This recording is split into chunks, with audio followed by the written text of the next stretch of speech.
Bonjour et bienvenue dans le podcast Par voix basse à voix haute. Moi c'est Capucine. Et moi c'est Julie. Nous sommes les voix de ce podcast. Mais des voix, il n'y en aura pas que deux. Vous entendrez au fil des épisodes différentes voix venues témoigner à notre micro pour parler de leur accouchement et de leur expérience en maison de naissance. Vous retrouverez aussi des épisodes consacrés aux sages-femmes qui y travaillent. Parce qu'en effet, il n'y a pas qu'une voie pour accoucher. Il y a la voie basse, la césarienne, l'hôpital, chez soi et la maison de naissance. Ici, nous recueillons les récits de ces personnes, de ces couples, de ces familles ayant fait le choix d'accoucher en maison de naissance. Ce podcast est le premier à proposer cet espace de parole et nous espérons qu'il répondra à toutes vos interrogations à leur sujet. Alors cheminez à nos côtés vers votre plus belle rencontre. Bienvenue derrière les portes des maisons de naissance.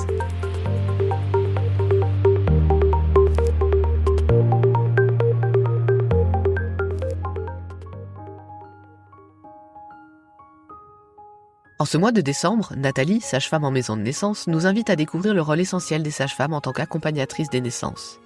Avec passion, elle nous parle de l'art de se mettre en retrait pour offrir aux couples l'espace nécessaire à leur histoire, leur grossesse et leur accouchement.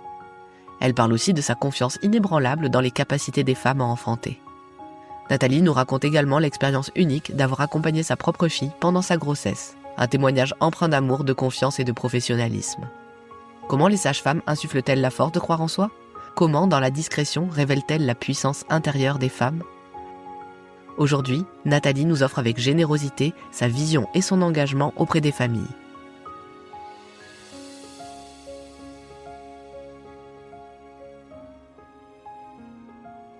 Bonjour Nathalie. Bonjour. Bonjour Nathalie, merci d'avoir accepté de répondre à nos questions sur cette thématique. Merci à vous. On est ravis d'écouter ce que tu vas nous partager aujourd'hui, mais pour commencer, on va te demander de te présenter. Alors, je m'appelle Nathalie Munch, je suis sage-femme, j'ai 56 ans, j'habite en Isère et je suis sage-femme depuis 33 ans. Je suis sortie en 91 de l'école de sage-femme de Strasbourg. Là, actuellement, je travaille à la maison de naissance femme à Bourgoin. J'y suis depuis son ouverture en 2016, donc ça fait 8 ans maintenant. J'ai 3 grands-enfants qui ont 28, 26 et 23 ans et un petit-fils qui a 1 an. Ah bah, félicitations. Merci. Et avant d'entrer plus dans le détail au sujet de ta vie professionnelle, est-ce que tu peux définir avec tes mots ce qu'est une maison de naissance ? Alors, une maison de naissance est un lieu de parentalité qui correspond à l'accompagnement global des couples qui choisissent un accouchement physiologique.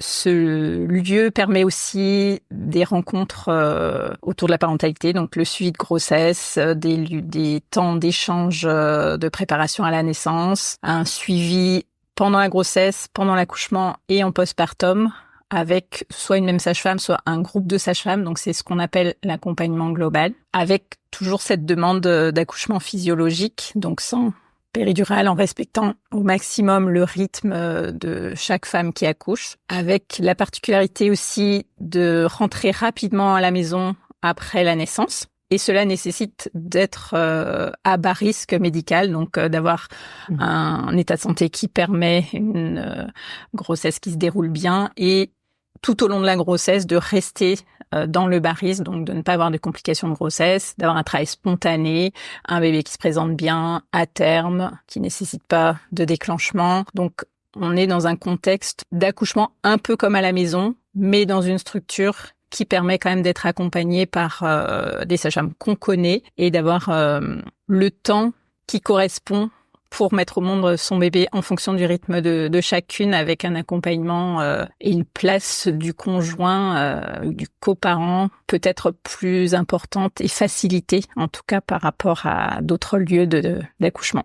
Eh ben merci pour cette réponse très complète de ce qu'est une maison de naissance. Maintenant, on va parler un petit peu plus en détail de ton parcours professionnel que tu as déjà un petit peu évoqué et de ce qui t'a amené où tu en es aujourd'hui. Et ensuite, on discutera un petit peu des compétences et du rôle de la sage-femme au sein d'une maison de naissance. Et du coup, pour commencer, est-ce que tu peux nous dire où est-ce que tu as été formée ou nous raconter un peu ton parcours ? Donc moi, j'ai fait l'école de sage-femme à Strasbourg. J'étais dans la région à cette époque-là. Je suis d'origine alsacienne. Après mon diplôme, donc en 91, je suis partie de l'autre côté de la France, en Vendée, pour fuir ce lieu des études et des stages qu'on apprécie rarement quand on est étudiante sage-femme. Donc j'ai fait un remplacement au Sable d'Olonne, en Vendée.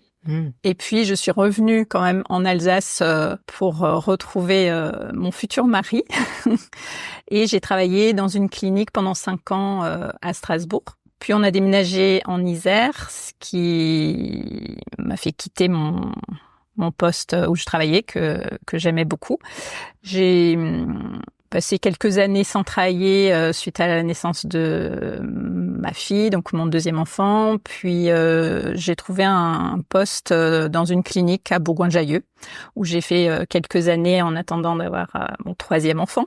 J'ai pris un congé parental et de là, je me suis dit, est-ce que j'ai vraiment envie de revenir dans ce schéma-là de salarié en salle d'accouchement, à faire des gardes, avec 3 enfants petits, les nuits, les week-ends. Voilà, j'étais pas plus très à l'aise avec ce rythme-là et cette façon de travailler là. Et en 2004, j'ai eu l'opportunité de m'installer en libéral avec une sage-femme qui souhaitait partir en mission humanitaire en Afrique et qui était seule dans son cabinet, qui du coup était ravie de rencontrer une sage-femme qui souhaitait faire du libéral. Donc elle m'a dit, écoute, voilà mon cabinet, prends les clés et puis pendant 1 an, je te laisse mon cabinet.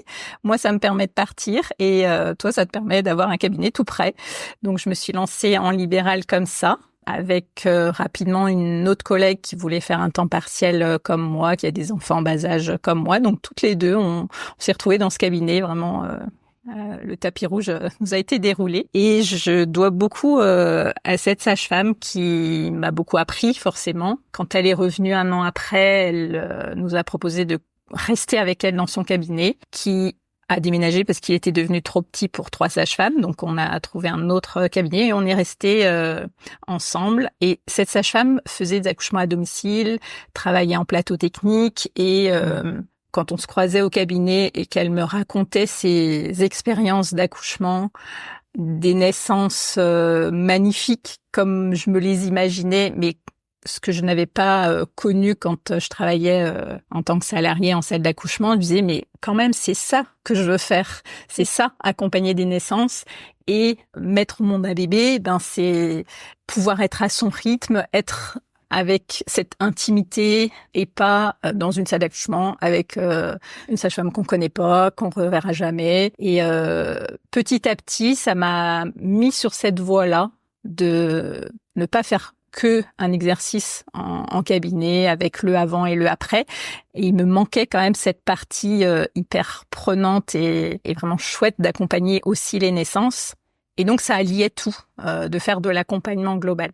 Donc, à ce moment-là, il n'y avait pas encore de maison de naissance. Oui. Donc, dans la région lyonnaise, il y a un plateau technique qui fonctionnait à l'époque, qui se situait à la maternité de Givors. Et donc, par ce biais-là, pareil, un peu le tapis rouge qui m'a été déroulé pour avoir une convention avec ce plateau technique et pouvoir faire de l'accompagnement global en plateau technique. Donc voilà, ça s'est fait petit à petit, une fois que la graine a été semée et l'opportunité avec ma première patiente, je m'en rappellerai toujours, qui habitait dans mon village et ma collègue me dit, mais elle habite dans ton village, elle veut un accompagnement global au plateau technique.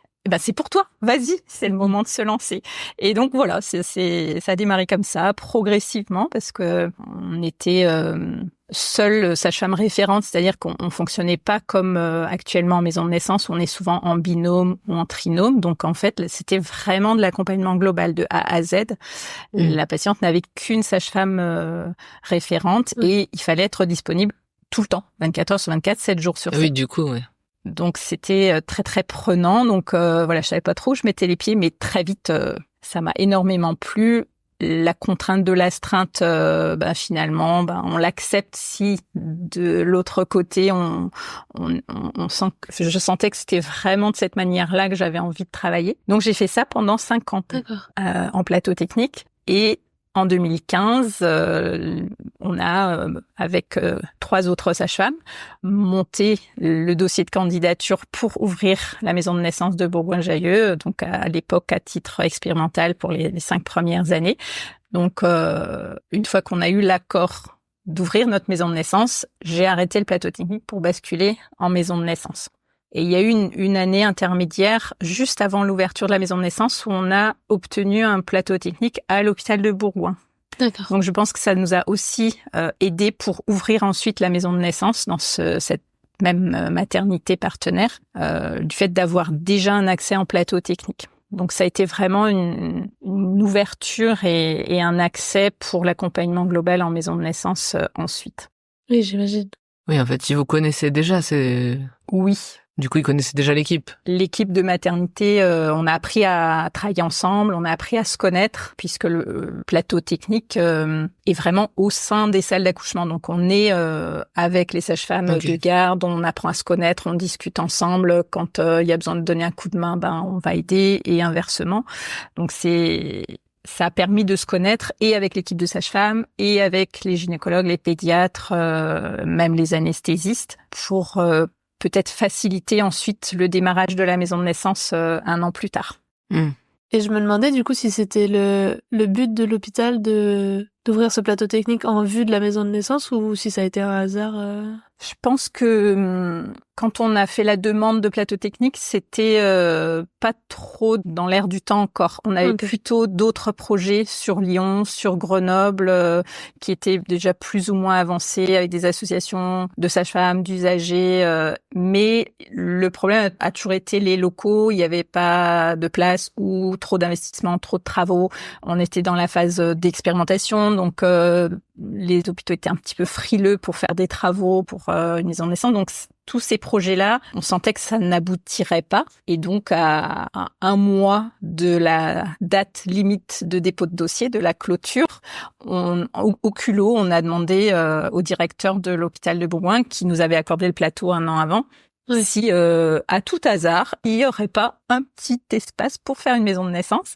Et pour la petite histoire, ce directeur de l'époque était précédemment directeur à l'hôpital de Givors, où il y avait le plateau technique depuis quelques années. Donc, il a initié ou permis ce plateau technique à Givors. Ensuite, il est venu à Bourgoin, et je pense que il était très ouvert à tout ça, à la il avait pu globale, voir ce que ça donnait aussi. Oui. Voilà. Et donc, il nous a vraiment aidés pour très vite monter le dossier. Il a réussi à nous proposer des locaux. Alors certes, ils sont très petits. Je crois qu'on est la plus petite maison de naissance existante. Voilà, on a en tout cas pu obtenir ces locaux et très vite monter le dossier pour le déposer dans les délais. Et une fois qu'on a eu la réponse, c'est là que finalement on s'est penché sur la convention, sur voir comment mettre ça en place avec l'équipe médicale qui revenait de vacances au mois de septembre. Tout ça s'est fait deuxième quinzaine d'août, sur un coin de table, à monter une association en 4e vitesse, et puis à poser le dossier dans les temps. Sans trop y croire, on s'est dit quand même... Parce qu'un mois, c'est challenge. Ouais, j'allais dire, c'était sport. Oui.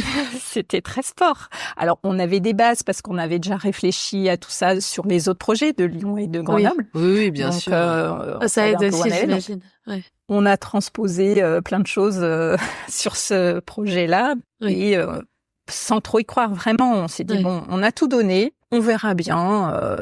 Si ça marche pas, tant pis, c'est pas grave. Au moins, on aura essayé. Et puis, on a eu la réponse. Voilà, on cochait toutes les cases. Tout correspondait, et on a pu ouvrir notre maison de naissance à Bourgoin. C'est super. C'est chouette. Où je suis du coup depuis son ouverture, depuis juin 2016. Et vous étiez 3 au début, tu disais. Et maintenant, vous êtes combien ? Voilà, on était 4. Au départ, quand on a monté l'association. Là, maintenant, on est une 12aine de sages-femmes. Alors, ça bouge pas mal parce qu'on a beaucoup de jeunes sages-femmes qui font des bébés, qui s'arrêtent, qui reprennent. Donc, là, actuellement, on est 8 sages-femmes d'accompagnement global. Donc, de sages-femmes référentes ou sages-femmes 1, selon comment on les appelle dans les différentes maisons de naissance. Et 3 ou 4 sages-femmes 2, donc les sages-femmes d'appui qui ont par ailleurs un cabinet à côté, qui font que des sages-femmes 2. Mais on est en recherche de sages-femmes 2, clairement. On couvre largement pas toutes les astreintes de sages-femmes 2 et on fonctionne, nous, en ce qu'on appelle les lignes d'appel. Donc, on fait sages-femmes 2 entre nous, les différents, comme on est 3 groupes de sages-femmes, il y a 2 trinômes et un binôme. Donc, 8 sages-femmes au total, mais sur ces 3 groupes, il y en a toujours une d'astreinte. Et comme on est 3, il y en a toujours 2 de dispo pour celle qui a besoin. Donc, on se fait les sages-femmes 1 et les sages-femmes 2 entre nous. Oui, je vois. Vous passez le relais, Ouais, c'est assez lourd au niveau des astreintes, mais en même temps, ça nous permet de travailler les unes avec les autres. Et ça, c'est chouette aussi. Moi, j'aime bien aussi aller aux naissances en sage-femme 2. C'est pas du tout le même rôle. J'apprécie d'y aller en deuxième sage-femme de temps en temps et j'apprécie aussi de travailler avec mes collègues quand je les appelle en sage-femme 2. Oui, c'est pas mal. Je pense que ça crée en plus un lien différent du coup entre vous selon le rôle que vous avez. Si vous êtes la référente ou au contraire celle de soutien, vous apprenez, j'imagine, à vous côtoyer différemment en fait, entre professionnels, je veux dire. Oui, tout à fait. C'est hyper constructif de travailler les unes avec les autres et de se retrouver sage-femme d'accompagnement global. Parce que les sages-femmes d'appui, quand elles font que sages-femmes d'appui, elles peut-être prennent peut-être moins de place ou elles sont peut-être moins dans la peau de la sage-femme 1, où elles osent peut-être moins faire certaines choses, alors que là, on peut vraiment se soutenir sur des naissances parfois un peu longues ou difficiles. On peut plus facilement prendre appui sur l'autre sage-femme, par exemple. Et puis on apprend à se connaître même d'un point de vue personnel, et c'est hyper chouette, de se retrouver sur les naissances. Tout à l'heure, tu nous disais que tu avais fait les stages dans la Réunion de Strasbourg et que tu étais contente d'ailleurs de partir. Je me demandais, puisque Strasbourg est quand même proche de l'Allemagne et du coup, il y a pas mal de maisons de naissance, il me semble, en Allemagne. Enfin bref, la question qui me vient, c'est est-ce que tu as eu l'occasion de faire des stages à l'étranger ? Alors, à l'étranger, non. C'est vrai qu'à l'époque, il faut se replacer presque 35 ans en arrière, au moment où je faisais mes études. Les stages hors CHU, hors vraiment maternité référencée par rapport à l'école de sage-femme, étaient hyper rares. Donc, on faisait des stages plus loin uniquement en dernière année. Donc, c'était l'époque où l'école était en 4 ans encore. Et le plus loin que je sois allée, c'était le département d'à côté, quoi. C'était vraiment très restreint. On partait pas loin et encore moins à l'étranger ou comme plus tard, il y a beaucoup d'étudiants sages-femmes qui partaient dans les dom-toms ou en Guyane, en Mayotte, tout ça. Ça s'est démocratisé plus tard, oui. Vraiment, sortir du département, c'était déjà toute une affaire. Il fallait faire une demande l'année d'avant pour pouvoir faire un stage plus près de chez soi ou dans une autre maternité que celle habituelle. Par contre, il y avait quand même cette influence de l'Allemagne avec, je pense, pour l'époque, parce que pareil, on était quand même dans la période de l'hyper-médicalisation avec les débuts de la médicalisation actuelle, mais donc les débuts de la péridurale, un peu de routine, les débuts des déclenchements comme on les connaît maintenant. Donc c'était une époque qui était quand même très médicalisée. Oui. Les termes étaient calculés très courts, à 40 semaines et demie. On considérait qu'elles étaient déjà à terme, donc forcément, on en déclenchait beaucoup. Et c'était très technicisé. On utilisait des choses qu'on n'utilise même plus maintenant, des tocos internes pour mesurer les contractions directement dans la poche, enfin des choses, le scalp électrode, donc c'est pour écouter le cœur du bébé. Au lieu de mettre juste le capteur du monitoring sur le ventre de la maman, on mettait une électrode sur la tête du bébé. Donc, il fallait rompre la poche, on mettait cette électrode directement sur la tête du bébé. Enfin, des choses j'avais jamais entendu ça. Qui, avec le recul, on se dit, mais jusqu'où on est allé, quoi. Heureusement, on a quand même réduit cette hyper-médicalisation, même si c'est encore souvent très médicalisé. Mais moi, j'ai vraiment, mes premières années, c'était ces années très médicalisées. Et nous, là où j'ai travaillé mes premières années à Strasbourg, on n'était pas trop là-dedans justement. On avait pas mal de patientes qui voulaient pas de péridurale. On avait un tabouret d'accouchement. On appelait ça le tabouret hollandais parce que ça se faisait pas du tout en France, par exemple. Et l'imprégnation de l'Allemagne, l'influence de l'Allemagne faisait qu'on avait quand même pas mal de mamans qui ne souhaitaient pas de péridurale, qu'on accompagnait déjà un peu filiaux à l'époque et qui n'était pas du tout dans l'air du temps de l'époque, quoi. Oui. Donc j'ai beaucoup appris quand même sur ces premières années, dans l'accompagnement, et dans la physiologie du coup, puisque c'était peut-être moins j'allais dire la mode, c'est pas le terme, mais moins dans les mœurs à l'époque en tout cas. Voilà, parce que sinon c'était tout le monde en position de gynéco, tout le monde avait même les épisiotomies, c'était hyper fréquent. À l'époque, c'était recommandé de faire une épisiotomie, par exemple.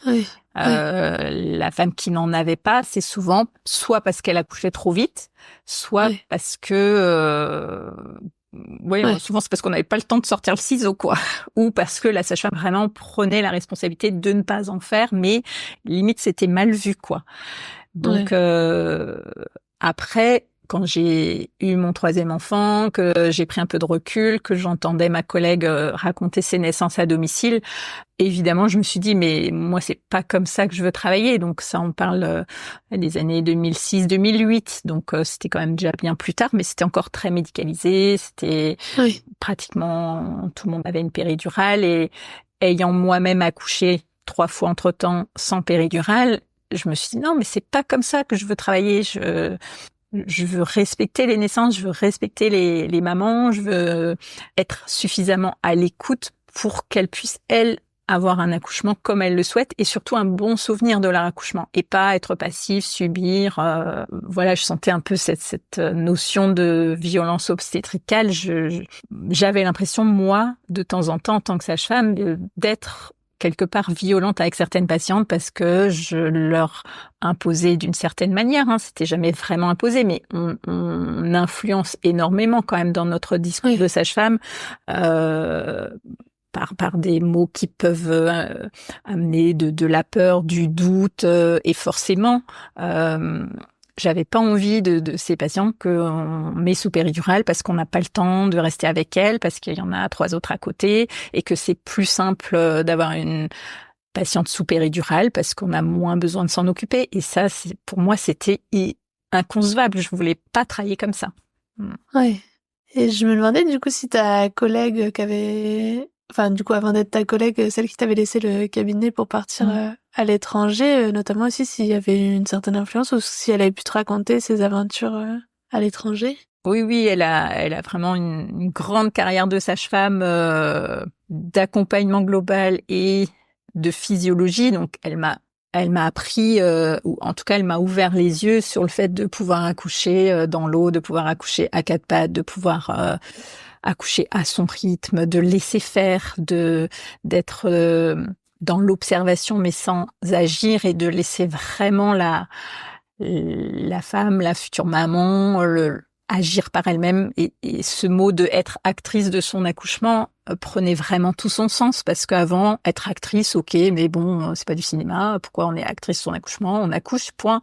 Donc, et là, j'ai vraiment pris conscience que oui, c'est ton accouchement. Quand t'accouches, c'est toi qui fais comme t'as envie et on n'a rien à dire, rien à imposer à une femme qui accouche et surtout à se mettre à son rythme à elle. Et si elle ressent certaines choses, c'est elle qui sait. C'est elle qui est au centre. Et toutes ces femmes qu'on ne croit pas quand elles disent là, je crois que ça pousse, alors qu'on les a examinées 1 heure avant à 2 centimètres, on leur dit mais non, c'est pas possible, vous pouvez pas déjà être si avancé, c'est pas possible que ça pousse. Si elle dit que ça pousse, ça pousse. Et on n'a pas à aller contre ça en tant que sage-femme. Et il faut vraiment les croire, ces femmes. Et c'est elles qui sont... J'ai le sentiment que ça s'invente pas en plus. Oui, là. Ce sentiment à un moment donné que ça pousse particulièrement, puisque bon, les contractions amènent à donner l'impression de pousser, mais ce sentiment de ça pousse, souvent, c'est quand même que ça pousse. Enfin, de tous les récits qu'on peut entendre en général, c'est... Quand ça pousse vraiment. Et voilà, c'est ça.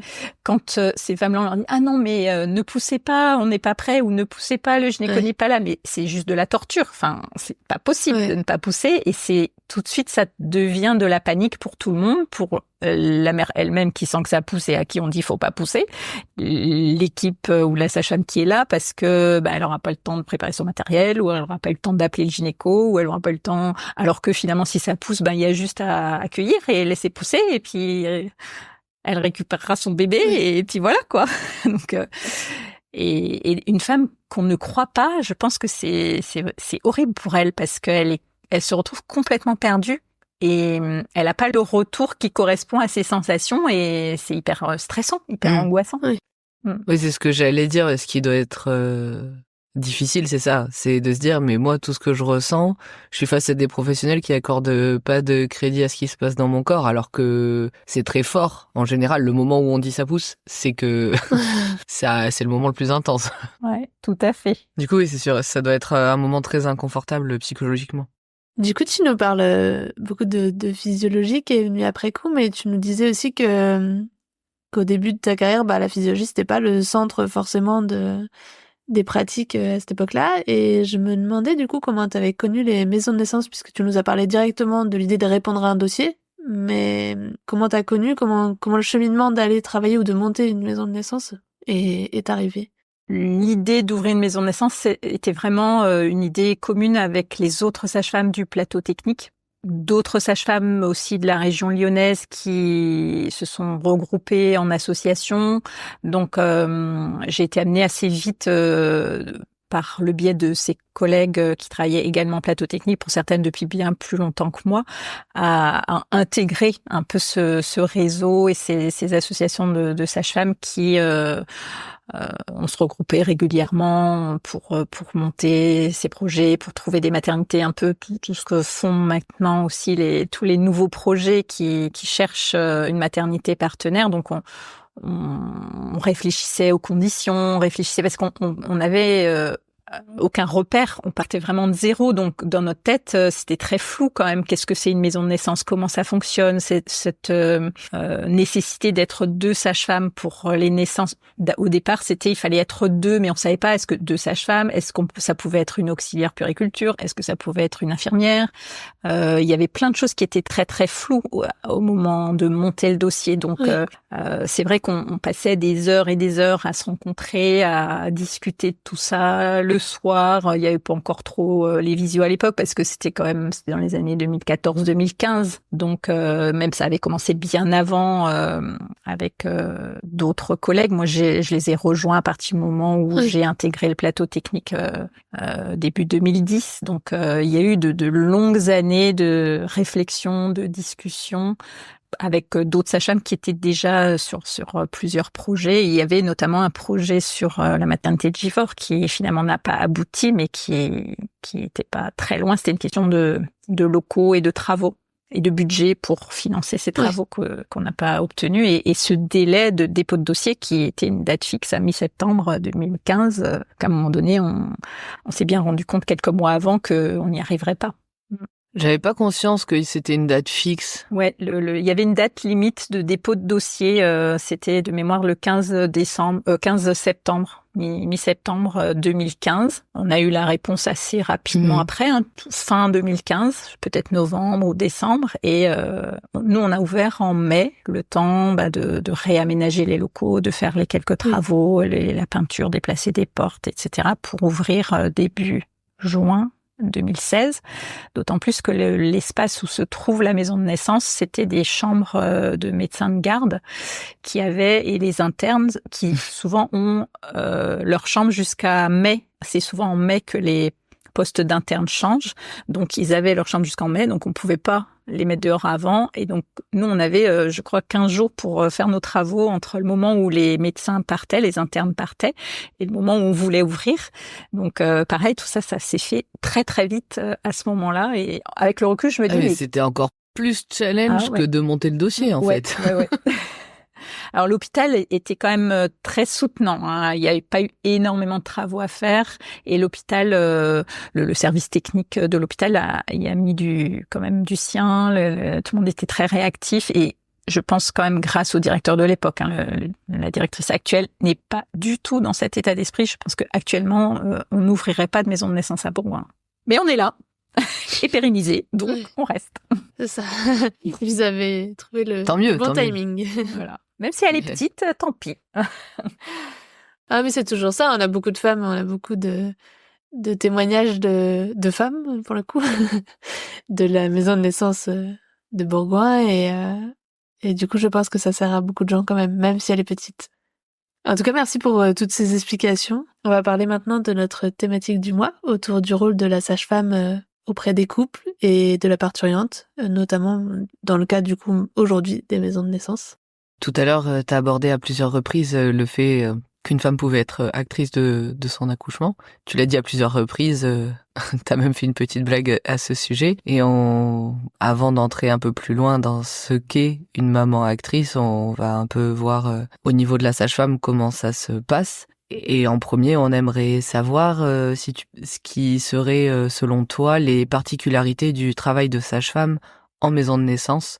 Quelles compétences spécifiques tu penses qu'il faut avoir pour travailler dans ce genre de structure? Alors, je pense que c'est hyper important d'être à l'écoute des couples, de la femme enceinte au moment où elle vient nous voir, ce qui est souvent plutôt le début de la grossesse. Donc, c'est important de voir où elle en est dans son cheminement par rapport à ça et de vraiment individualiser et de faire en sorte qu'elle puisse se livrer pour qu'on se connaisse bien, pour qu'il y ait ce lien de confiance qui s'installe petit à petit et que en tant que sage-femme, on puisse vraiment répondre à ses attentes. Du coup, il faut bien se connaître, la mettre en confiance pour qu'elle puisse s'ouvrir et évoquer aussi toutes ses peurs, ses craintes qu'elle peut avoir, ses difficultés de vie qu'elle a pu rencontrer. Donc, moi, j'aime bien, et avec mes collègues, on est vraiment d'accord là-dessus, de prendre le temps vraiment sur une séance de préparation à la naissance assez tôt dans la grossesse,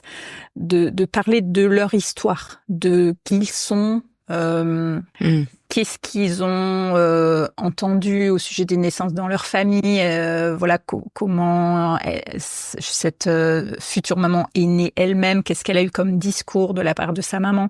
Il y a toujours cette question de savoir comment sa maman a accouché et qu'est-ce qui a pu être transmis à ce moment-là. Des questions peut-être sur son enfance, sur son adolescence, sur comment elle s'est construite en tant que femme, que future mère. Pour le papa aussi, on va poser les mêmes questions aussi au papa parce que même si c'est pas lui directement qui va accoucher, mais c'est important qu'il soit aussi suffisamment en confiance par rapport à ces histoires de naissance, l'histoire qu'il y a pu y avoir éventuellement aussi dans sa famille à lui. Et à partir de là, aussi savoir comment ils sont rencontrés et comment ils en sont arrivés au projet de bébé, etc.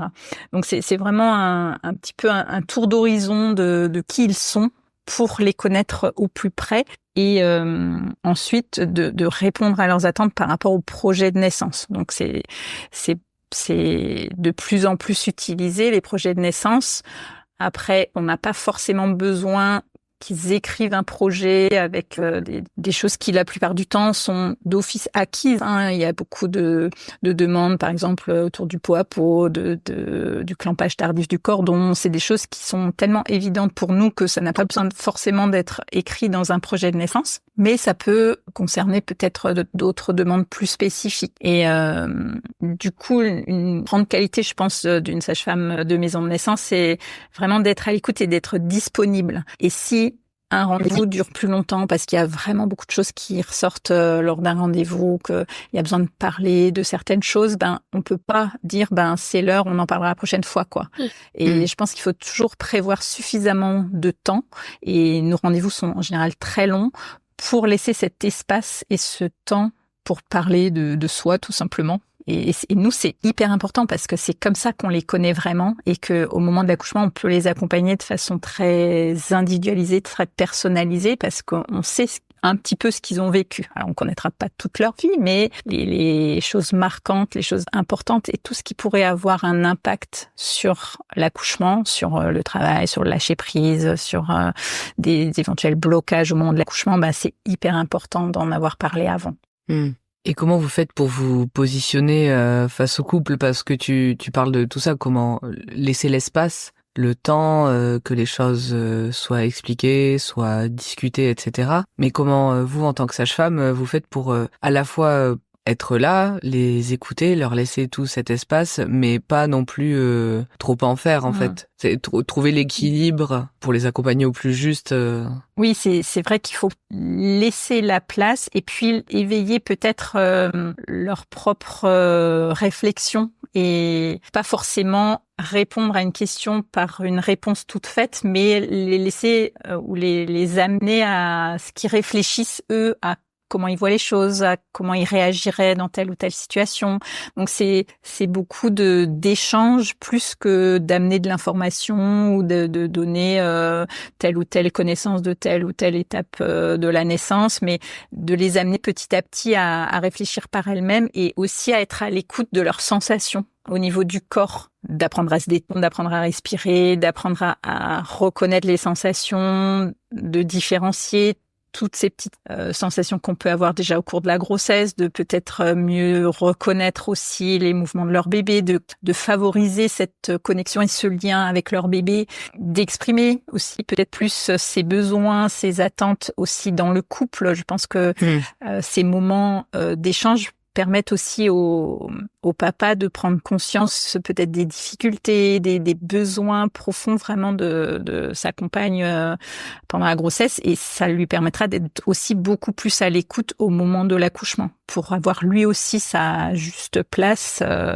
pour la soutenir, pour être là, et là aussi c'est vraiment une grande place qu'on laisse au papa.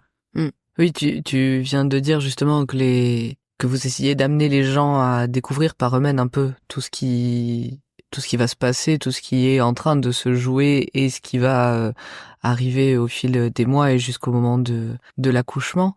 J'imagine malgré tout qu'il y a des informations, certaines choses que vous avez besoin de transmettre. Comment en fait vous arrivez, ou comment toi en tout cas, tu arrives à renseigner le couple sur ce qui les attend? Quel type d'informations tu vas vraiment leur communiquer malgré tout, parce qu'il y a un minimum de toute façon de choses à savoir, que ce soit par rapport à, on va dire, au processus global de la grossesse et de l'accouchement, mais aussi sans doute par rapport à des situations qui peuvent nécessiter un suivi différent avec une réorientation ou un transfert ou quoi. Comment vous arrivez à gérer ça en tant que sage-femme? Effectivement, je pense que c'est important qu'il y ait suffisamment d'infos. Donc, dans les séances de préparation à la naissance, on va aborder plein de thématiques quand même sur la grossesse, sur l'accouchement, mais dans sa phase plutôt de début, ce qui permet de reconnaître que l'accouchement commence,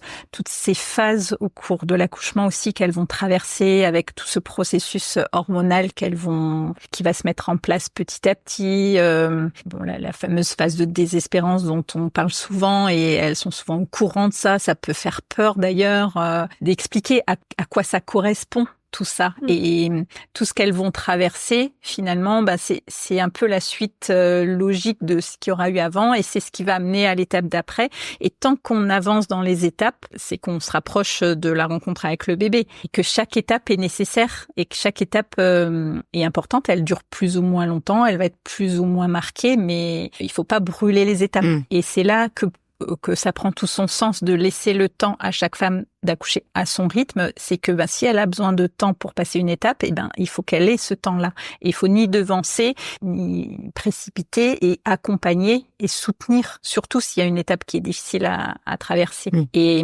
de les amener vraiment à ressentir au maximum dans leur corps, de ressentir les choses et d'être connecté avec le bébé pour sentir le maximum de choses, et d'être convaincues vraiment au fond d'elles qu'elles ont tout ce qu'il faut en elles pour aller au bout de cette aventure et d'aller jusqu'à la naissance de leur bébé, mais par elles-mêmes. Qu'elles soient convaincues de leur capacité, convaincues des capacités de leur bébé aussi à se mettre au monde et au placenta. Et pour ça, elles pourront être convaincues vraiment et y croire vraiment que si nous, on y croit vraiment aussi. Donc c'est important d'être soi-même aussi hyper en confiance dans ses capacités d'accoucher et vraiment de la soutenir par tous les moyens. Ça peut être physique, ça peut être juste un regard, ça peut être une parole, ça peut être notre attitude. C'est tout le non-verbal aussi qui est hyper palpable quand on accouche et que psychiquement on est perméable à plein de choses, que hormonalement il y a plein de choses qui se passent. On va sentir si la sage-femme est stressée ou si la sage-femme a un doute sur quelque chose. Et je pense qu'on doit avoir des antennes un petit peu dans tous les sens. Et c'est important d'être aussi en confiance par rapport à soi-même en tant que sage-femme, quoi, de connaître les limites, de savoir jusqu'où on peut aller, de sentir aussi les choses. Et ça, je pense que c'est l'expérience qui peut l'amener. Et parfois, je me dis, mais en fait, je sais là que ça va bien se passer.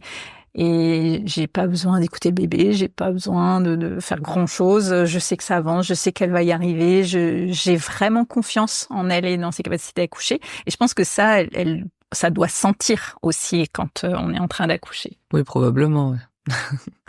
Tu parlais juste avant aussi du fait que certaines informations que vous délivrez peuvent être un peu impressionnantes, peuvent parfois faire un petit peu peur justement parce qu'il y a des phases qui sont plus ou moins stressantes, on va dire, à entendre quand c'est la première fois, en tout cas qu'on les entend, ou la première fois qu'on se dit qu'on va y faire face. Est-ce que tu penses qu'il faut rassurer les couples ou la personne qui va accoucher au moment où peut-être certaines informations vont créer un petit stress? Et si oui, comment tu t'y prends justement pour les rassurer dans ces moments où potentiellement leur confiance est ébranlée avant l'accouchement? Moi, je rebondis souvent sur... Ouais, ça peut être dur, oui, ça peut être intense, mais néanmoins, c'est faisable. Une sensation même très intense restera une sensation. Peut-être qu'à un moment donné, ça sera une douleur, mais on n'est pas dans de la souffrance parce que justement on l'a choisi, on est au centre de tout ça et entre guillemets actrice de son accouchement. Donc l'idée c'est de pas subir et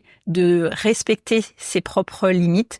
Il y aura toujours une solution qui permettra que tout se passe bien pour la maman, pour le bébé, que ce soit parce qu'il y a une pathologie qui apparaît, que ce soit parce que c'est un accouchement qui est particulièrement long, particulièrement difficile, il y aura toujours une solution pour que ça soit vécu au mieux, même si ça correspond pas au projet de départ, et que toute naissance est belle, quelle qu'elle soit, quelle que soit la manière dont ce bébé va arriver au monde. Ce qu'il faut garder en tête, c'est que ça va être la naissance de leur bébé. Et si le processus de médicalisation est nécessaire, mais qu'il est compris et que limite même ça vient à ce moment-là, ça vient d'elle parce qu'elle a senti que là il y avait une limite et elle a senti que ça n'avançait plus et que c'est sa demande à ce moment-là.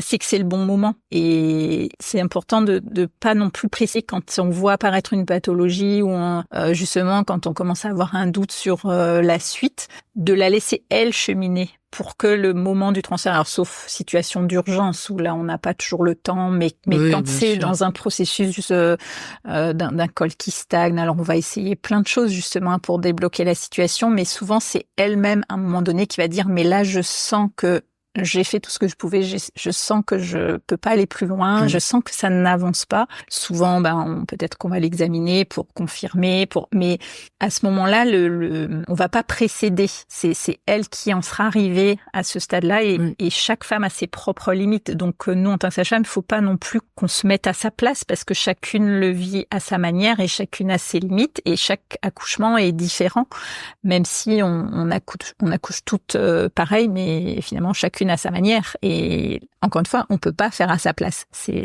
elle qui va cheminer sur son chemin à elle, avec son histoire de vie, avec son parcours, avec ce bébé-là. Oui, non, c'est clair. Et cette situation qu'elle a à vivre à ce moment-là. Et même des fois des accouchements difficiles, des naissances compliquées, même certains transferts. Quand ça a été bien compris et fait au bon moment, en général, le vécu est bon quand même derrière. Et il faut pas que ensuite il y ait un regret de se dire ah mais si j'avais su ou si j'avais pu faire autrement ou si si.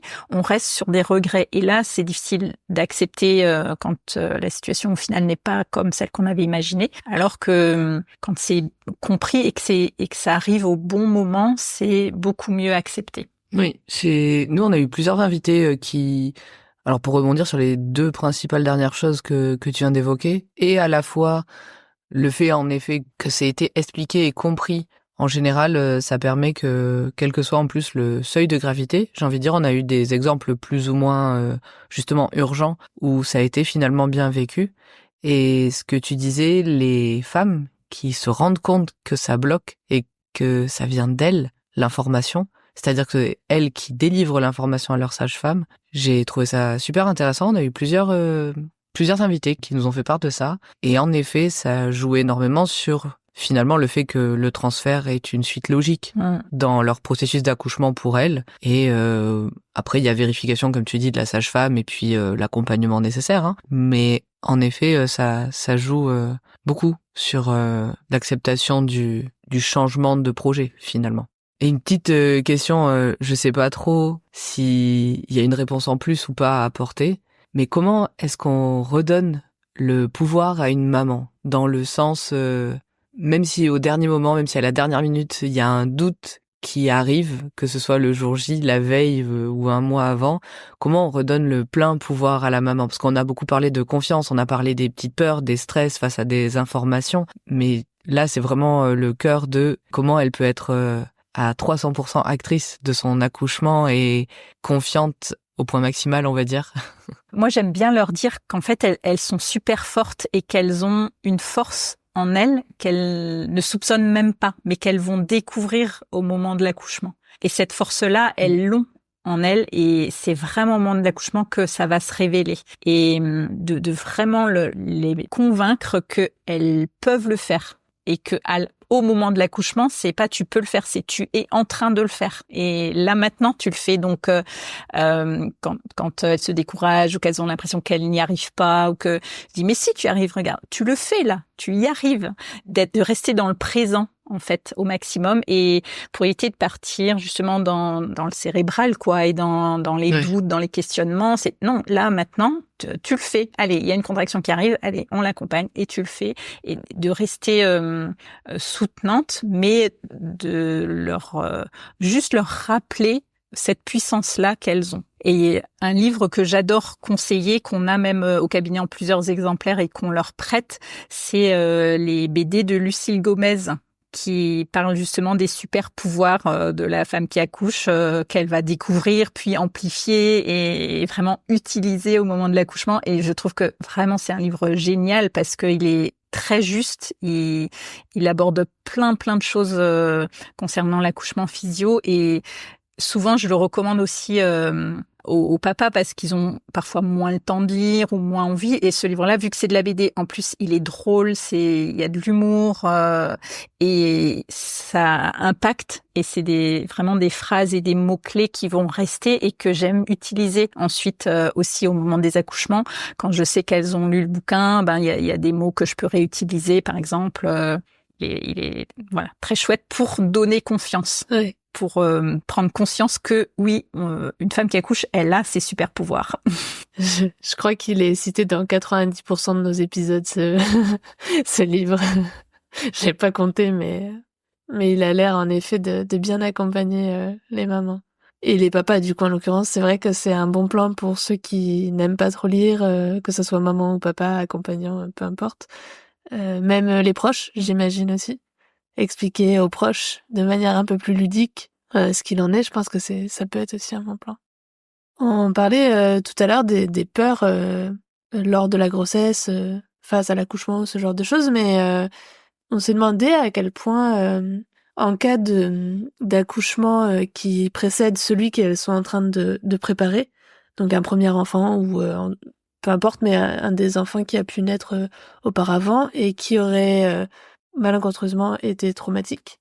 Comment est-ce que tu aides ces familles à finalement être face à ce nouveau parcours, être serein face à ce qu'ils vont traverser cette fois-ci? Alors, moi, je leur dis toujours que c'est une nouvelle histoire qu'ils sont en train d'écrire. C'est une autre grossesse, un autre bébé. Ça sera forcément différent. On ne sait pas comment ce sera, mais ça sera forcément différent. Et on en a quand même régulièrement des femmes qui viennent avec un souhait d'accouchement en maison de naissance, avec un accouchement précédent qui a pu être traumatique, très long, une péridurale qui a pas marché, une épisio, un forceps, avec des fois des accouchements où on se dit waouh, quand même, oui, ça a dû être très difficile pour elles, avec des mots parfois qu'elles peuvent utiliser qui sont très durs.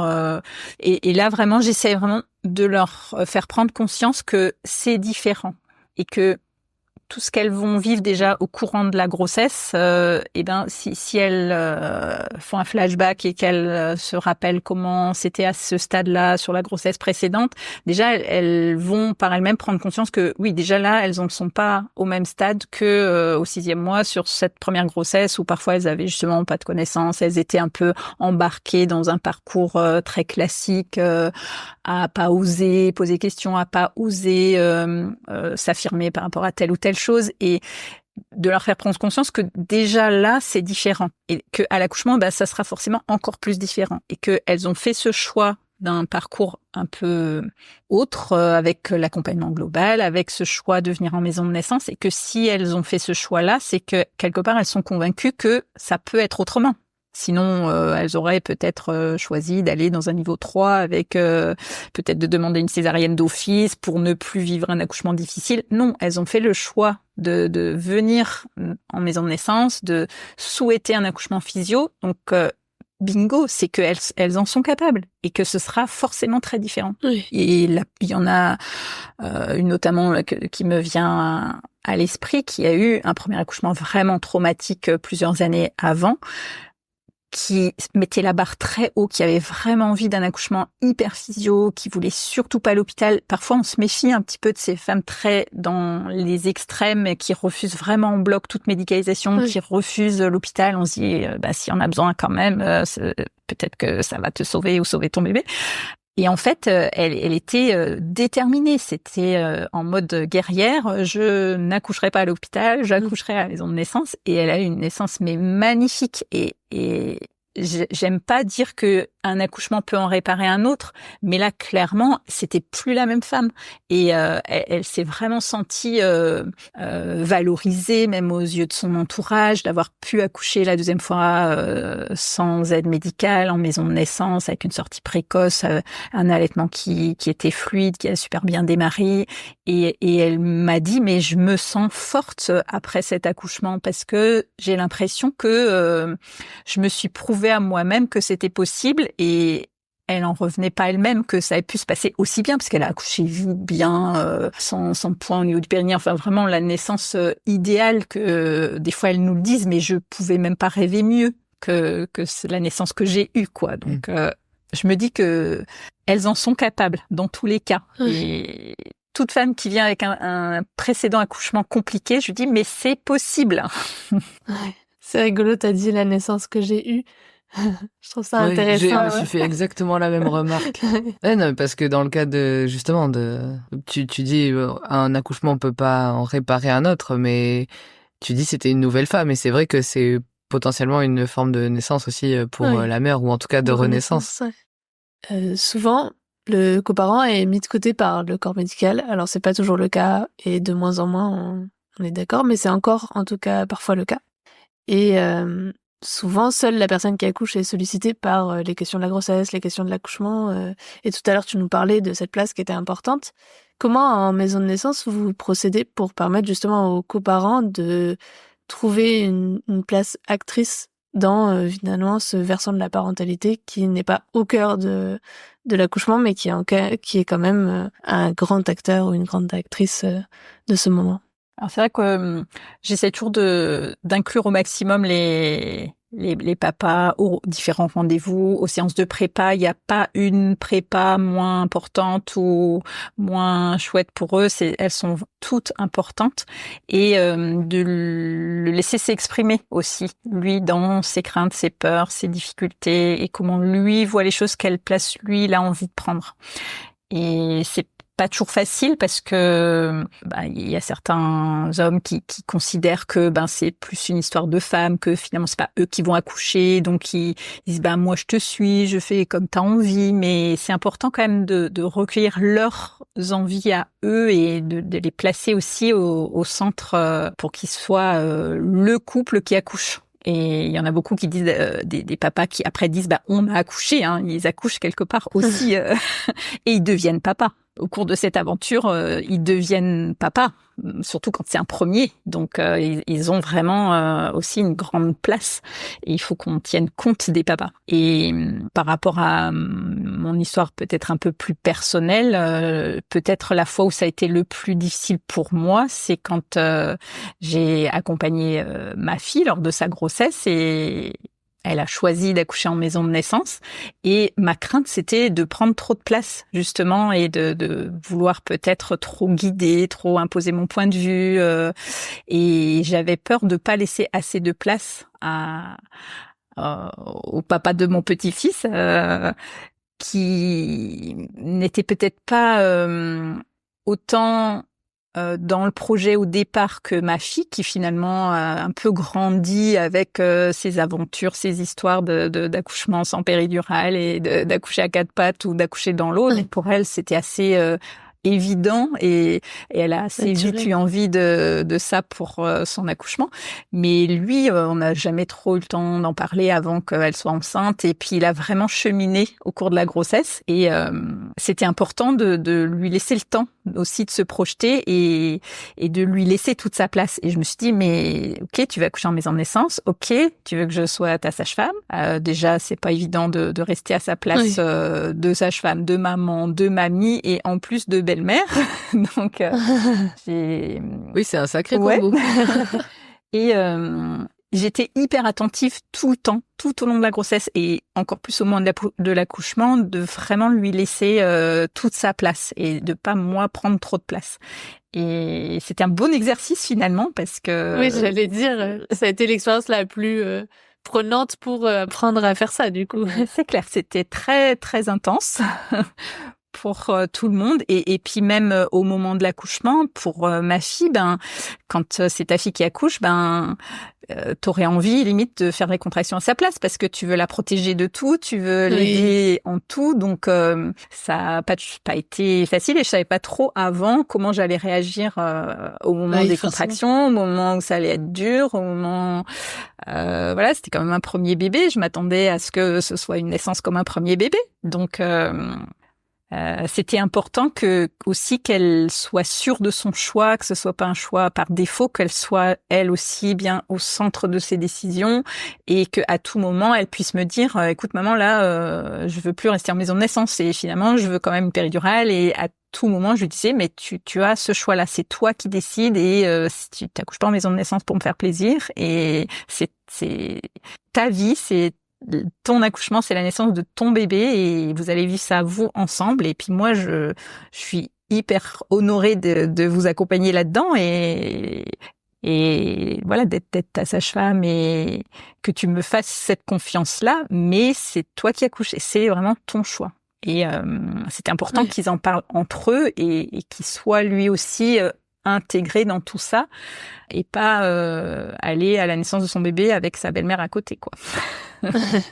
Et qu'est-ce qu'il en a dit après alors? Eh il était super content. Après, je pense que voilà, c'était très intense pour lui, mais il s'est senti vraiment à l'aise et pas inquiet, pas stressé, vraiment en confiance aussi. Et au moment de la naissance, vraiment, il a explosé de joie. Il a dit mais il a des petits bras musclés, alors que voilà, c'était pas du tout ce à quoi je m'attendais à ce moment-là. Il a su rester vraiment spontané. Il a su se sentir libre et je pense que oui, il a pris la place qu'il voulait prendre. J'ai une question peut-être un petit peu personnelle. Si tu souhaites pas y répondre, c'est ok. Mais je me demandais, le fait que ta fille ait choisi la maison de naissance, c'est une chose. Est-ce qu'elle a fait le choix spécifiquement que ce soit toi, sa sage-femme? Ou est-ce que c'est tombé comme ça du fait des astreintes et finalement ça aurait pu tomber sur une autre? Parce que je me dis aussi potentiellement il y a cette notion d'astreinte qui fait que c'est pas forcément toi qui fais le jour de l'accouchement. Voire même, elle aurait pu te dire, bah, maman, est-ce que je peux avoir une autre accompagnante, tu vois, même si j'accouche au sein de ta maison de naissance. Oui, ça aurait pu. On en a parlé aussi, j'ai évoqué cette idée. La collègue avec qui j'étais en binôme, on travaille ensemble depuis longtemps. Avant qu'on soit en trinôme, on était en binôme. Donc avec Laurine, ça fait longtemps qu'on travaille ensemble. Elle la connaît parce qu'on a déjà fait des choses hors milieu professionnel. Donc elle connaissait cette sage-femme aussi. Et au fur et à mesure de la grossesse, je lui dis, effectivement, tu sais, c'est pas obligé que ce soit moi. Et elle me dit, mais droit dans les yeux, mais je me vois ni ailleurs, ni avec quelqu'un d'autre que toi. Bon, à partir de là, au moins c'était clair. Donc, il était convenu que dans tous les cas, j'étais d'astreinte non-stop pour elle. De toute façon, je ne vivais plus que pour ça. Un mois d'astreinte. Voilà. Et par contre, ma collègue, c'était convenu que ce soit elle, ma sage-femme 2, pour que justement, si moi, je suis trop dans l'émotionnel ou que médicalement, il y a des décisions à prendre, que j'ai du mal à prendre ou des choses comme ça, elle, en tant que sage-femme 2, elle aurait pris la place de sage-femme 1 et moi, je me serais mis plus en retrait pour rester plus dans l'accompagnement affectif et tout ça.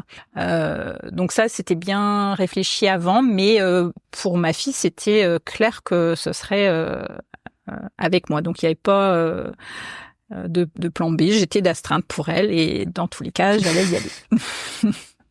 Et à plusieurs reprises, quand même, ça a failli ne pas être maison de naissance parce que le bébé était en siège, puis il s'est retourné. Donc, on s'est dit, génial. À 36 semaines, il s'est remis en siège. Je me dis, mais c'est pas possible. C'est un premier bébé. Il a plus de place normalement à ce stade-là pour se remettre en siège.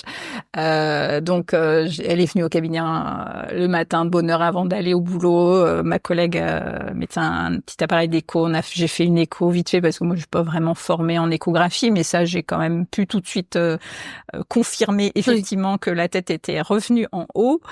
Et donc, version, j'appelle la gynéco de l'hôpital. On était quand même à 36,5. Les versions, c'est jusqu'à 37. On avait 2-3 jours pour organiser tout ça. Donc, là, la partie pour la version. Là, pour le coup, ils y sont allés que tous les deux. Je les ai pas accompagnés. Je les ai laissés avec ça. Et la version a marché. Donc, il s'est tourné. Ensuite, il est resté tête en bas, donc il bougeait énormément et c'était un peu notre crainte à nouveau, ils se remettent à siège.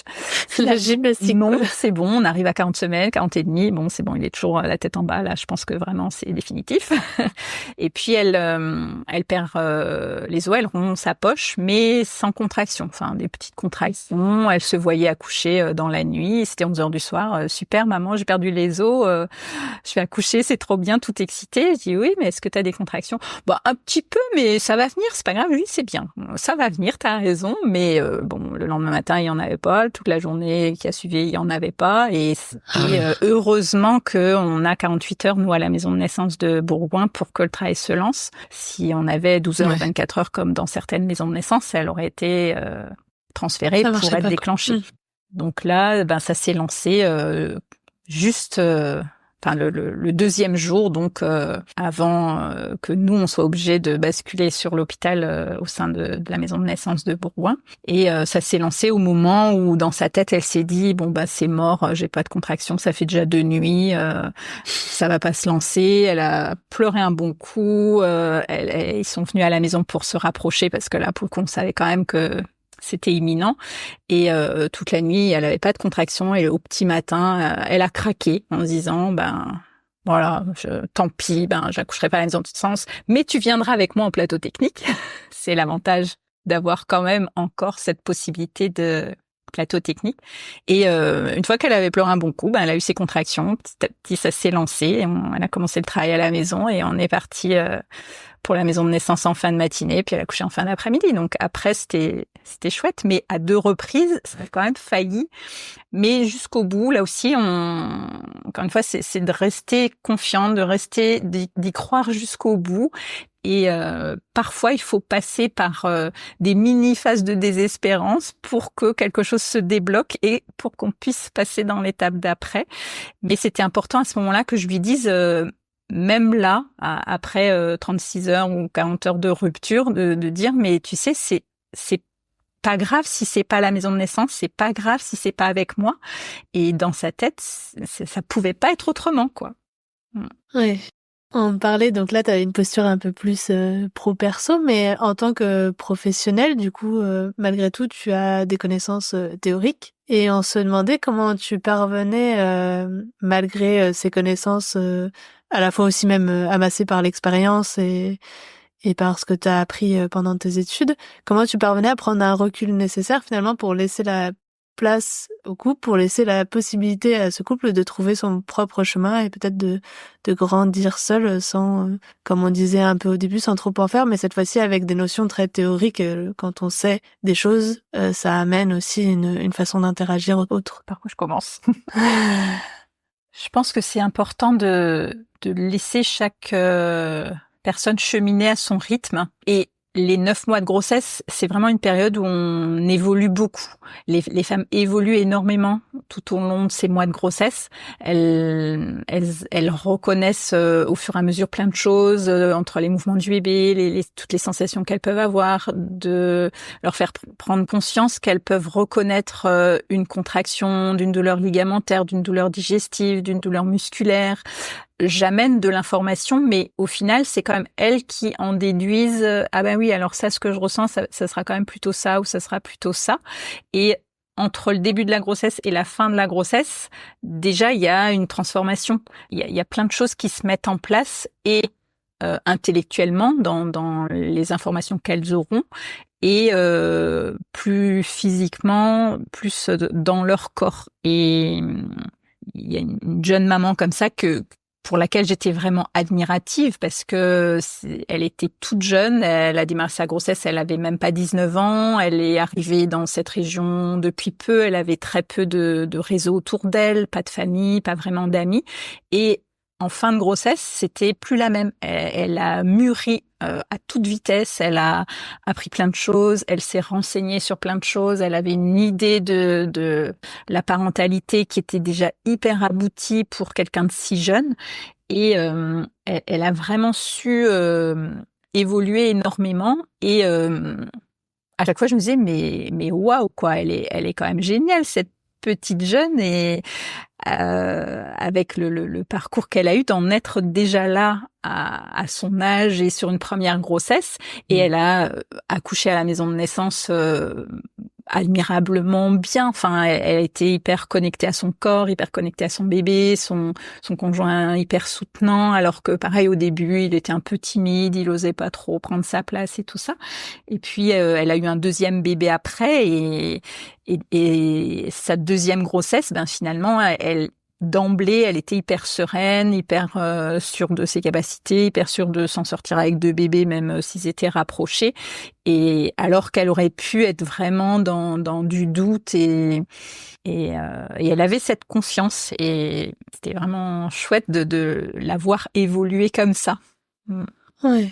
Comme quoi, une fois de plus, l'âge ne fait pas tout. Ça devrait prouver à certains. Oui, on peut être jeune et hyper prête et mature et avoir envie d'apprendre, de découvrir et tout en ayant peut-être un peu cette innocence qu'on n'a peut-être pas quand on a un premier bébé à 40 ans où on a déjà beaucoup peut-être de conditionnement, de principes, où on veut peut-être tellement bien faire, on met la barre très haut aussi pour certaines. Après, on fait avec le bébé qu'on a et avec les émotions qu'on a. Donc, des fois, il faut nuancer un petit peu tout ça et s'adapter aussi à la situation qu'on rencontre. On n'a pas toujours un parcours de vie hyper rose. Moi, je dis toujours à une femme enceinte quand elle me décrit des moments difficiles émotionnellement, psychologiquement, elle culpabilise parce que elles sont pas assez connectées au bébé ou parce que elles ont pas le moral ou parce que je dis mais ça n'existe pas une grossesse où la femme aura toujours la vie en rose et où tout sera toujours beau et il y a forcément des hauts et des bas, il y a toujours des moments plus difficiles. Après, c'est comment tu fais face à ça et quels sont tes outils, qu'est-ce que tu as pour traverser ça et d'arriver à trouver la force pour aller mieux, pour avancer ou pour traverser telle ou telle difficulté en cours de grossesse et de rester focus sur ton objectif. Ton objectif, c'est quoi? quelles sont tes priorités à toi, là, au jour d'aujourd'hui. Et si tu as défini tes priorités, ben tu vas essayer de tout faire pour rester dans ce cap-là, sur ce cap-là. Mais peut-être qu'il faudra passer par un autre chemin pour y arriver. Et certaines femmes sont très déterminées dans leur choix, dans leurs objectifs.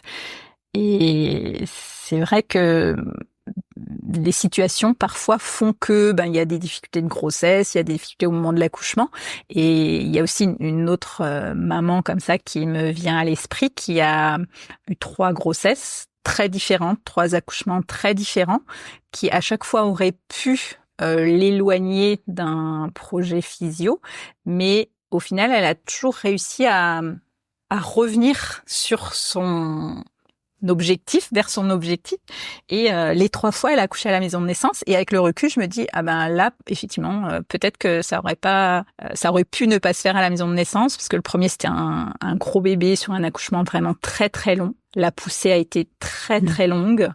Je pense que elle avait des limites qui étaient très large, elle avait une motivation incroyable, et à un moment donné, ça faisait quand même déjà un moment que ça poussait, alors le bébé allait bien, je sentais qu'elle avait encore de la ressource et de l'énergie, et je connaissais sa motivation, donc c'est vrai qu'on est allé loin dans cette phase-là, et à un moment quand même, j'ai douté. Moi, je me suis dit, mais là, je pense que elle va pas y arriver, il va falloir quand même la transférer, et elle l'a forcément senti. Elle m'a dit, mais elle m'a regardé droit dans les yeux en me disant, mais c'est quoi mes options? J'ai dit, l'option là, c'est qu'on te transfère, qu'on fasse éventuellement une péridurale, et puis il y aura peut-être besoin d'une ventouse. Et elle m'a dit, hors de question, mon bébé naîtra ici. Elle a changé de position, elle a bougé dans tous les sens, elle a dansé, elle a bougé son bassin. Elle dit, moi, je vais le débloquer, ce bébé, il va bien finir par sortir. Et je l'ai laissé un quart d'heure, 20 minutes, je suis revenue. Je l'ai réexaminé parce que j'avais besoin de savoir ce qu'on allait faire, et le bébé avait vraiment été descendu d'un étage plus bas dans le bassin. Et je me suis dit, ok, elle est déterre, allez, on continue. Et ça a encore duré jusqu'à ce que le bébé naisse, mais voilà, ça progressait, certes lentement, mais on avait passé ce cap qui bloquait, et ça continuait à avancer. Et au final, le bébé est né à la maison de naissance, il faisait plus de 4,3 kg. Donc, nos protocoles à l'époque étaient un petit peu moins restrictifs que maintenant au niveau des percentiles, dans les mesures échographiques et tout ça. Donc, ce bébé est né à la maison de naissance, mais au jour d'aujourd'hui, je suis pas sûre qu'il naîtrait à la maison de naissance. La même situation, certainement que ce serait un transfert. Oui. Et puis le deuxième, il y avait une séroconversion pendant la grossesse, donc normalement, il y a un risque de complication pour le bébé, avec une prise en charge pédiatrique à la naissance, etc.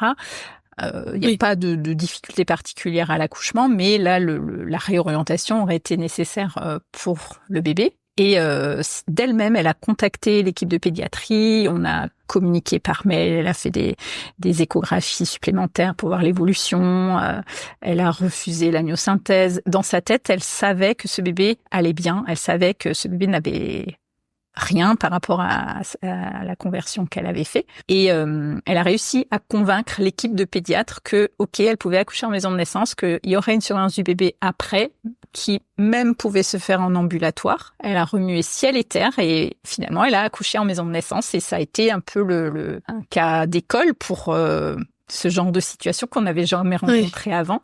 On a mis des choses en place qu'on ne pensait pas réalisables, et au final, elle a accouché en maison de naissance, et le suivi a été fait après à domicile. Est-ce que tu peux nous définir ce que c'est la séroconversion pour ceux qui savent pas ce que c'est? Oui, effectivement. Alors, pendant la grossesse, elle a attrapé le CMV, le cytomégalovirus. Donc, c'est un virus qui crée une infection et qui peut se transmettre au bébé, et qui peut créer des difficultés de développement, des malformations chez le bébé. Oui. Donc, en général, on fait une amniosynthèse pour voir si le virus est passé chez le bébé, et si oui, il y a un traitement, il y a des échographies rapprochées pour voir justement le développement du bébé. Et comme elle, au fond d'elle, elle était convaincue que ça n'était pas passé chez le bébé, parce que c'est pas systématique que le bébé est contaminé quand la mère a le virus.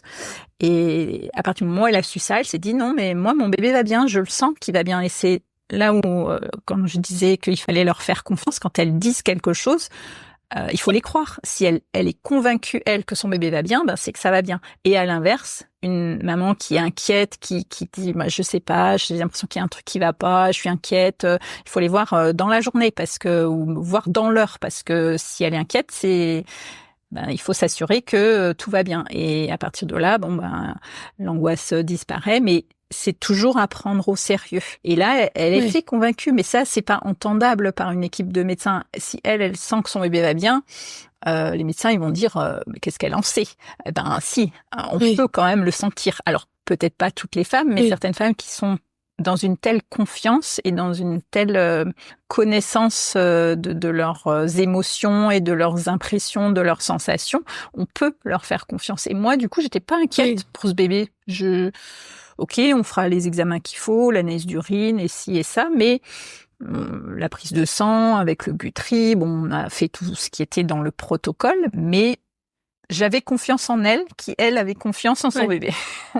Après, j'imagine qu'il y a le poids de la responsabilité juridique aussi qui doit pas aider à l'hôpital, mais il y a aussi des tendances, j'ose imaginer des réflexes qu'ils ont peut-être aussi.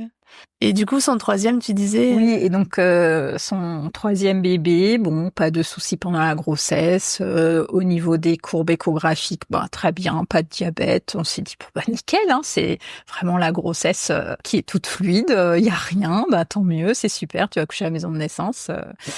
Et quand elle arrive en travail, et elle me l'a pas dit sur le moment, mais elle a eu, la veille, le bébé a énormément bougé.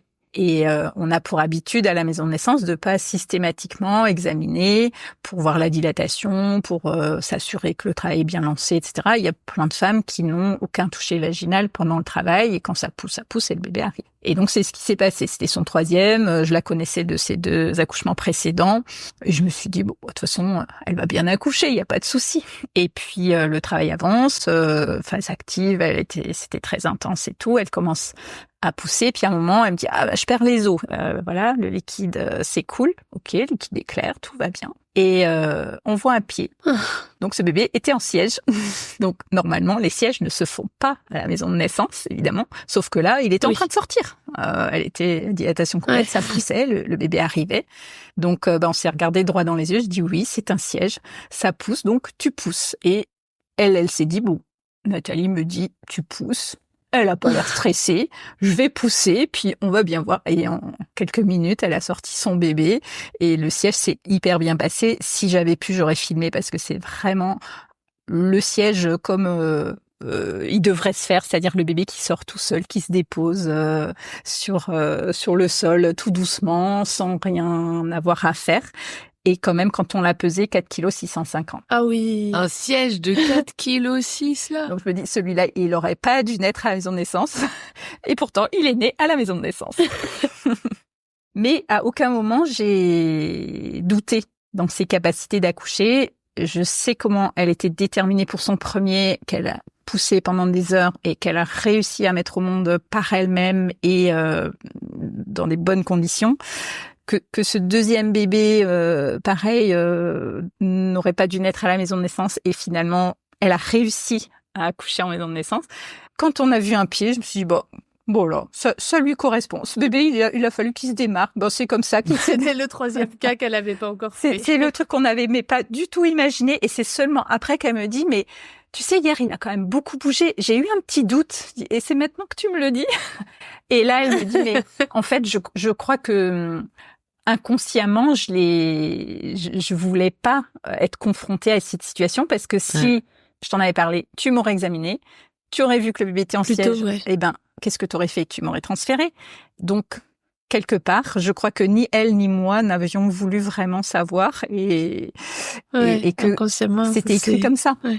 Alors ça, à chaque fois, ça s'est très bien fini. Peut-être que certains diront, oui, mais vous avez eu de la chance, ce bébé, quand même, il aurait pu se passer ci, il aurait pu se passer ça.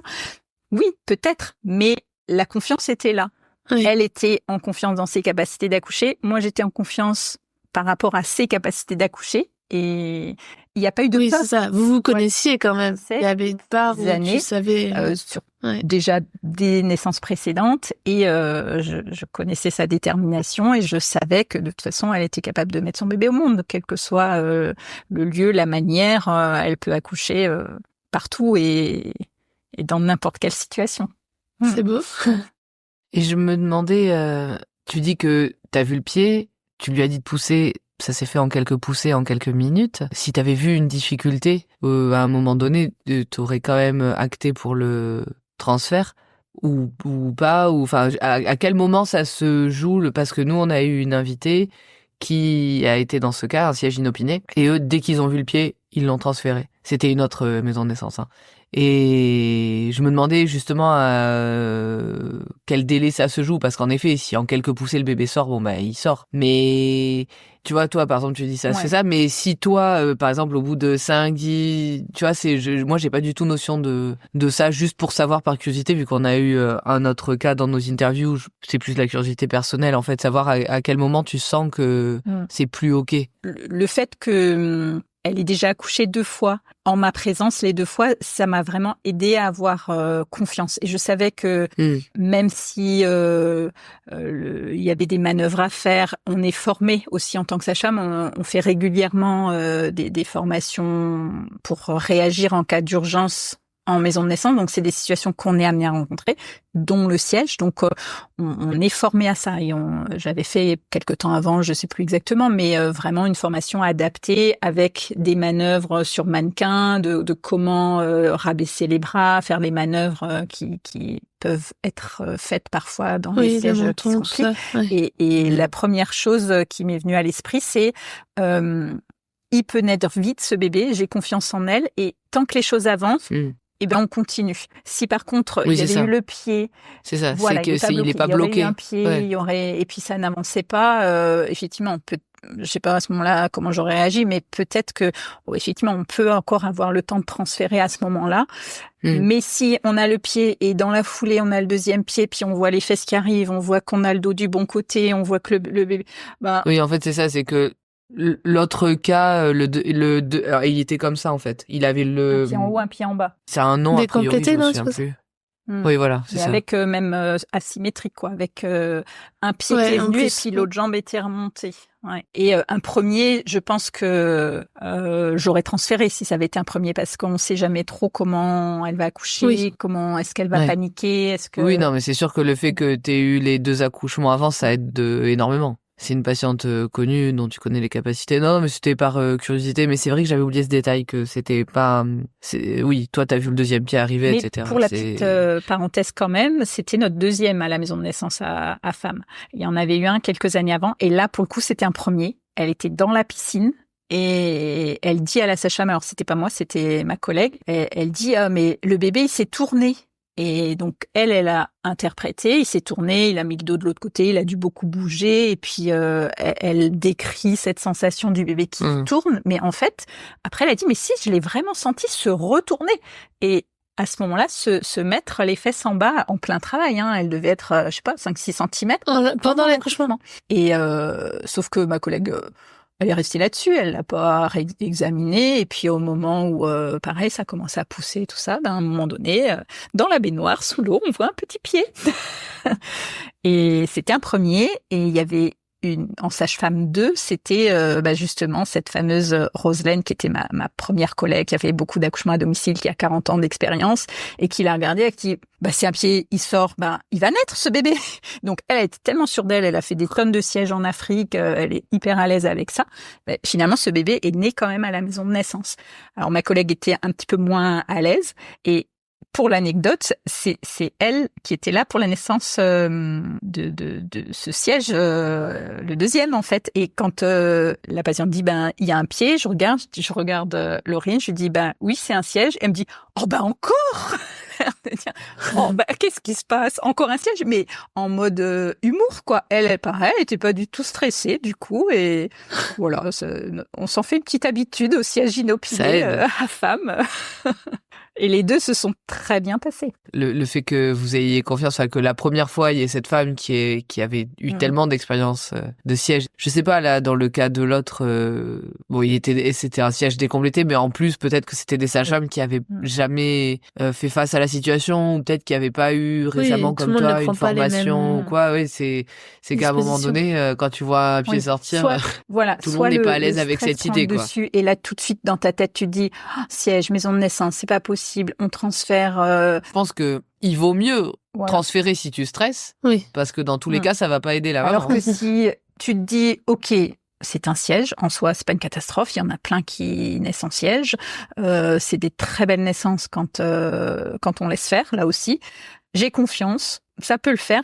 Je pense que c'est plus risqué de transférer dans ces cas-là avec le stress, le changement de lieu, l'arrivée, la perf, le machin, les gynécos, les lumières, les trucs. On l'a fait tellement sortir de sa bulle que là, ensuite, on va lui dire, maintenant, faut pousser. Je suis pas sûre que elle soit aussi efficace que si elle poussait en restant en maison de naissance avec les sages-femmes qu'elle connaît, qui sont pas stressées. Oui. Mais c'est vrai que ça, d'une maison naissance à une autre, ça peut être différent, et au sein même d'une maison de naissance, selon les transferts qu'on a pu avoir ou les réunions avec la maternité, les protocoles au niveau du réseau, au niveau national qui changent, ce qui est vrai à un moment donné peut changer 2-3 ans plus tard, et c'est comme ça que ça c'est vrai. Et on l'a aussi des exemples comme les ça. Durées avant déclenchement suite à des poches rompues se sont rallongés, mais les critères de poids sont devenus un petit peu plus restrictifs, les antécédents d'hémorragie aussi. Donc il y a des choses qui s'assouplissent, il y a des choses qui se durcissent, et ça évolue. Ça évolue, ouais. Depuis du coup toutes ces années d'exercice, que ça soit dans les hôpitaux que tu as traversés ou bien en maison de naissance avec des pratiques assez différentes, quelles sont les principales choses que tu as pu voir évoluer dans ta pratique ? Alors, ce qui a beaucoup évolué, c'est justement qu'on place beaucoup plus la femme au centre. Je pense qu'il y a, même encore il y a une vingtaine d'années, c'était t'es enceinte, ok, tu vas voir tel gynéco. Les sages-femmes à l'époque ne faisaient même pas les déclarations de grossesse, donc forcément les femmes s'orientaient vers soit un généraliste, mais plus souvent vers un gynéco, et du coup elles étaient embarquées sur ce chemin-là de suivi par un gynéco. On s'inscrit dans la maternité que le gynéco conseille, qui était souvent la maternité la plus proche, et puis c'était un parcours, c'est comme ça, et on se posait pas de questions.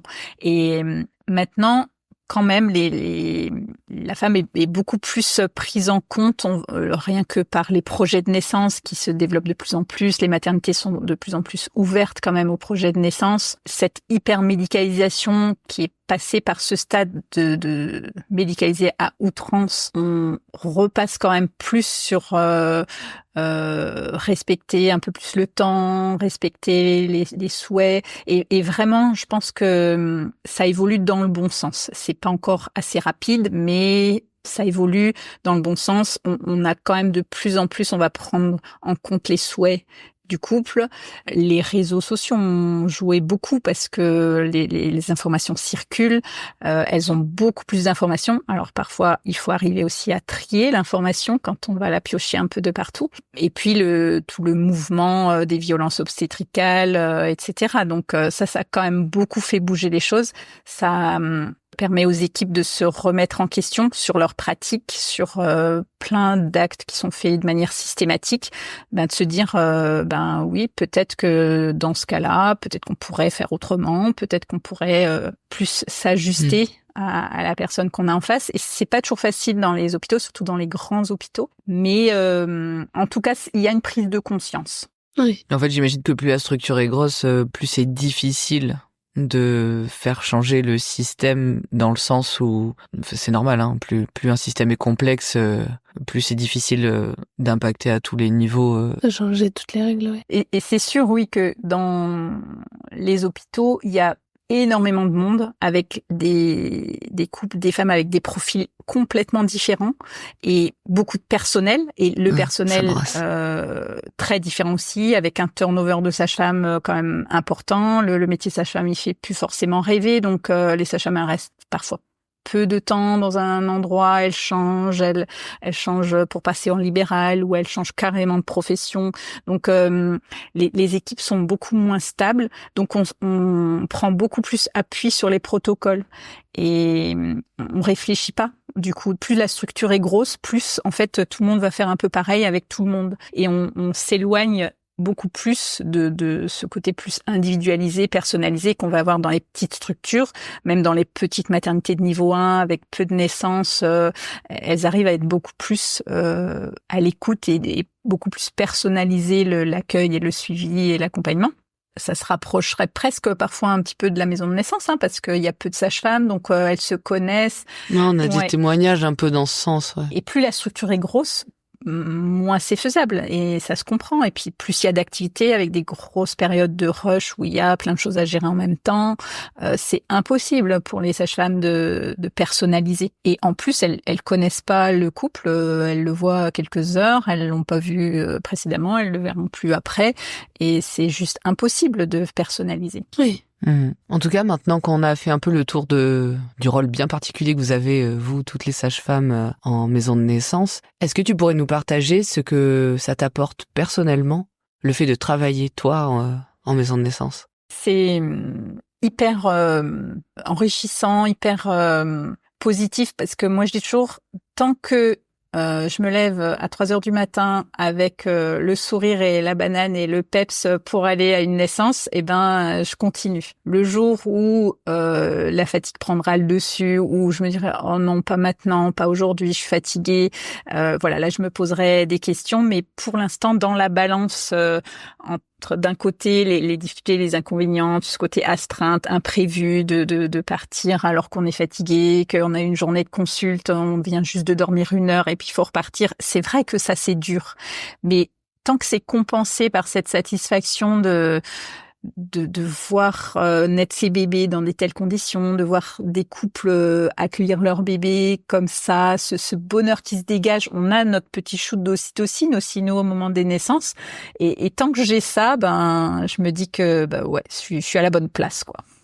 Et pour l'instant, en tout cas, et ça fait quand même maintenant, ça fait presque 15 ans que je fais de l'accompagnement global, seule, en binôme, en trinôme, avec plein de sages-femmes comme collègues, plein de modes de fonctionnement différents, d'organisations différentes.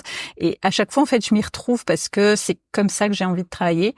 Et je me verrais pas faire autrement. Être que au cabinet, c'est bien, de faire le avant, le après, mais il manque toujours ce petit truc et c'est un peu la cerise sur le gâteau, quoi, de faire de l'accompagnement global. Alors qu'il y a quand même aussi des patientes que je suis au cabinet qui vont accoucher ailleurs, mais que je vois dans le cadre des consultations, des préparations, de la rééducation, que je vois en consultation de gynéco, qui reviennent pour une 2e grossesse, voire pour une 3e grossesse. Donc, quelque part, c'est un peu de l'accompagnement global aussi, parce que je suis leur sage-femme pendant 10, 15, 20 ans. J'ai des patientes qui viennent maintenant avec leurs filles, qui viennent pour de la contraception, ou qui viennent simplement parce qu'elles ont des questions. Donc, c'est aussi de l'accompagnement global quelque part, parce que ces familles-là, on les connaît bien et sur du long terme, mais il manque ce petit truc quand même oui, d'office, de l'accouchement, de participer, d'avoir cet honneur d'être présente au moment des naissances, et ça c'est quand même trop chouette, quoi.